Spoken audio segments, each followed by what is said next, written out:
आपका स्वागत है रॉयल पत्रिका में और मैं हूं आपके साथ हरी। राजस्थान में दो चुनाव अटके हुए थे, एक था पंचायती राज और निकाय चुनाव और दूसरा है राजस्थान का जो स्टूडेंट इलेक्शन है वो।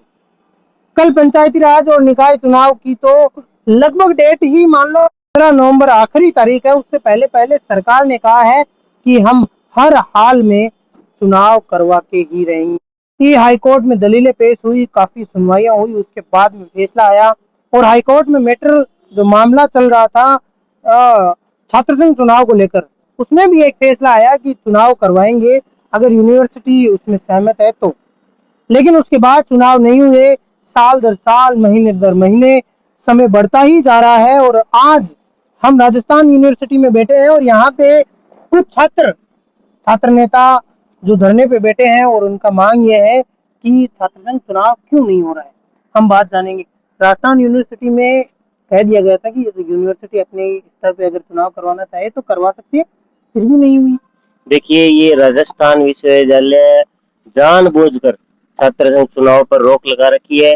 जब सरकार इनके पाले में गेंद डालता है, इनसे पूछा जाता है कि आप छात्र संघ चुनाव के लिए रेडी हो, तो ये बोलते हैं कि हम रेडी नहीं है। अब देख लो आप, इसमें परीक्षा, प्रवेश परीक्षा और प्रवेश प्रक्रिया, इनमें अनियमितताएं हो रही है। ये जानबूझकर हो रही है ताकि इनको छात्र संघ चुनाव ना कराना पड़े। ये बार बार ये एनईपी का हवाला दे देते हैं कि एनईपी ढंग से लागू नहीं हुई, ढंग से इसको हम अप्लाई नहीं कर पा रहे। तो इस वजह से वो एक बहुत बड़ा इनके पास बहाना है और बार बार वो ही सामने आ रहा है। और माननीय उच्च न्यायालय की भी इन्होंने अवहेलना की, ना कैलेंडर जारी किया, ना अभी तक कोई ठोस कदम उठाया छात्र संघ चुनाव के लिए। ये बस नहीं चाहते कि यहाँ पे लोकतंत्र आए और इनसे सवाल पूछने वाले लोग आए, आम छात्र इनसे सवाल पूछे। अच्छा, अभी अभी पंचायती राज चुनाव की तो डेट की घोषणा कर दी है। ये हाईकोर्ट ने कह दिया कि भैया अब छात्र संघ चुनाव भी होने चाहिए। हाईकोर्ट ने तो कह दिया, इस घोषणा इतनी जल्दी हो रही है, स्पष्ट किया जा रहा है, लेकिन उसके लिए स्टूडेंट इलेक्शन के लिए क्यों नहीं? ये देखिए, इसमें कहीं ना कहीं रोल सरकार का भी लगता है हमें। सरकारें भी नहीं चाहती कि छात्र संघ चुनाव हो। वो ना तो इन पर खुलकर डिसीजन ले रही, कोई इसको स्थगित कर देता है, कोई इस पर एनईपी का हवाला देकर रोक लगा देता है, कोई इसको विश्वविद्यालय प्रशासन के पाले में बोल देता है कि उनकी जिम्मेवारी है, वो कराएंगे। तो ये बार बार इनकी वजह से ही छात्र संघ चुनाव नहीं हो रहे। सरकार जिम्मेवार है इसके अंदर। अच्छा, जी बिल्कुल। अब हम अगर बात करें तो पहले तो देखो, गहलोत सरकार ने ही चुनाव बंद करवाए, कांग्रेस की सरकार थी और अब कांग्रेस के नेता ही कह रहे हैं कि चुनाव होने चाहिए। और एक तरफ बीजेपी है, पहले बीजेपी ने चुनाव बंद करवाए और फिर कांग्रेस की जब सरकार आई तो बीजेपी वाले कह रहे थे कि अरे नहीं नहीं, चुनाव तो करवाने चाहिए। आंदोलन हो रहे थे, बहुत हो रहा था। क्या ये दोनों सरकारों का मिलकर हो रहा है? देखो, मैं आपको बता देना चाहता हूँ, पूर्ववर्ती सरकार और वर्तमान सरकार और विश्वविद्यालय प्रशासन, इन सबकी मिली भगत ये है कि ये नहीं चाहते हैं कि राजस्थान का युवा, राजस्थान विश्वविद्यालय का छात्र, विश्वविद्यालय का छात्र कोई मुख्य धारा की राजनीति के अंदर आ गया है। ये चाहते हैं कि वंशवाद की राजनीति, परिवारवाद की राजनीति हावी रहे। ये चाहते ही नहीं कोई युवा आके मुख्य धारा राजनीति करे, इसलिए ये बिल्कुल इसके ऊपर ध्यान नहीं दे रहे हैं।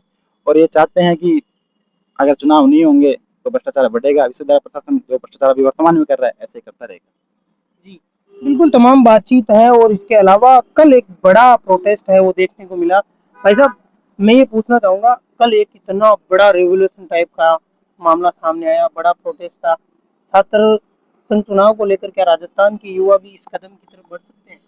जल्द ही आपको आने वाले 1 महीने के अंदर इतना बड़ा आंदोलन राजस्थान के अंदर छात्र संघ चुनाव को लेकर के देखने को मिलेगा। और रही बात कल के प्रोटेस्ट की, तो उसने आने वाली जो राजनीति है उसकी रूपरेखा तय की है। आने वाली जो हम मुद्दों की बात करते हैं, जो मुद्दों की राजनीति की बात करते हैं, कल पहली बार शिक्षा को लेकर के इतना बड़ा प्रोटेस्ट हुआ था। मतलब लोगों के अंदर जागरूकता आई है, युवा अपना अधिकार मांग रहे थे, लोगों को लाठियां डंडे पड़ रहे थे, लेकिन फिर भी लोग वहां से हटने को तैयार नहीं थे। कारण यही कि उनको पता है कि जो शिक्षा व्यवस्था चली आ रही है 50-60 साल पहले से, वो वही शिक्षा व्यवस्था अभी अभी भी चली आ रही है। शिक्षा के अंदर कोई भी सुधार नहीं हुआ है और जो युवा है वो जागरूक हो गया है और उन्होंने सरकार को सचेत किया है कि अभी भी सुधर जाएं और जो ये शिक्षा है, जो ये मुद्दा है, इसको सही रूप से लागू करे।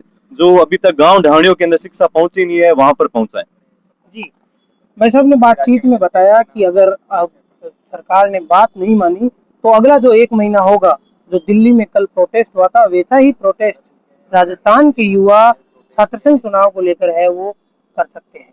अब ऐसे में देखने वाली बात यह होगी कि क्या जिस प्रकार से पंचायत चुनाव और निकाय चुनाव की तारीख की घोषणा हुई, जिस प्रकार से हाईकोर्ट ने सरकार पर दबाव बनाया, क्या वैसा ही दबाव और वैसा ही रवैया है वो छात्र संघ चुनाव को देखने को मिलेगा या नहीं। मैं कैमरामैन रोहित के साथ जयपुर से हरी,